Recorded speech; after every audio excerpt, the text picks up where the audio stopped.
السلام علیکم۔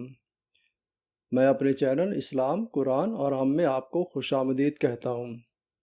آپ سے گزارش ہے کہ میرے اس چینل کو زیادہ سے زیادہ سبسکرائب کریں اور اپنے دوست، احباب اور عزیز رشتہ داروں سے شیئر کریں۔ شکریہ۔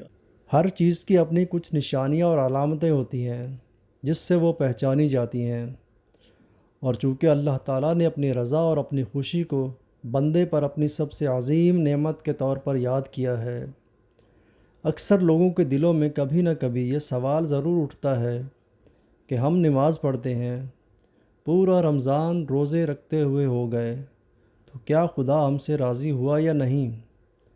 چنانچہ روایات میں اللہ کے اپنے کسی بندے سے راضی ہونے کی کچھ علامات بیان کی گئی ہیں جس سے انسان مطمئن ہو سکتا ہے کہ اس کا پروردگار اس سے خوش ہے یا نہیں۔ اللہ کی اطاعت میں لطف۔ ایک مرتبہ حضرت موسیٰ علیہ السلام نے اللہ کی بارگاہ میں عرض کیا، پروردگار، مجھے ان نشانیوں سے آگاہ کر جس سے یہ معلوم ہو سکے کہ تو اپنے بندے سے خوش ہے۔ اللہ تعالیٰ نے ارشاد فرمایا، جب تم یہ پاؤ کہ میں اپنے بندے کو اپنی اطاعت و بندگی کے لیے آمادہ کر رہا ہوں اور اسے گناہ سے دور رکھ رہا ہوں، تو یہی میرے اس سے خوش اور راضی رہنے کی نشانی ہے۔ بندے کا قضا و قدر الہی پر راضی رہنا۔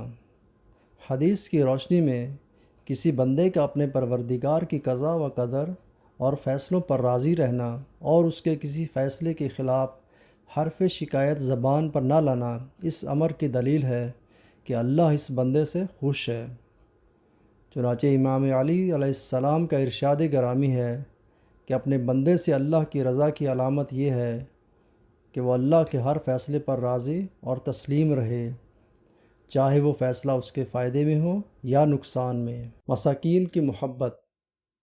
ایک دیگر روایت میں ملتا ہے کہ حضرت موسیٰ علیہ السلام نے اللہ کی بارگاہ میں عرض کیا، اے پروردگار، اپنے بندے سے تیرے خوش رہنے کی نشانی کیا؟ اللہ تعالیٰ نے ان پر وحی نازل فرمائی، اے موسیٰ، جب تم اپنے دل میں مساکین کی محبت اور ظالمین سے نفرت محسوس کرو تو سمجھ لینا کہ ہم راضی ہیں۔ اللہ کی خوشی عزیز یا بندوں کی؟ ہمارے معاشرے میں بہت سے لوگوں کی خوشی کو اپنے معبود کی خوشی و رضا پر ترجیح دیتے ہیں۔ ان کا یہ کام رحمت الہی سے دور ہونے کا سبب بنتا ہے۔ امام صادق علیہ السلام سے منقول حدیث میں ہے، تم کسی کو خوش کرنے کی خاطر اپنے پروردگار کے غضب کو مشتعل نہ کر دینا، اور اس سے دوری اختیار کر کے تم کسی کی قربت تلاش کرنے کی کوشش مت کرنا۔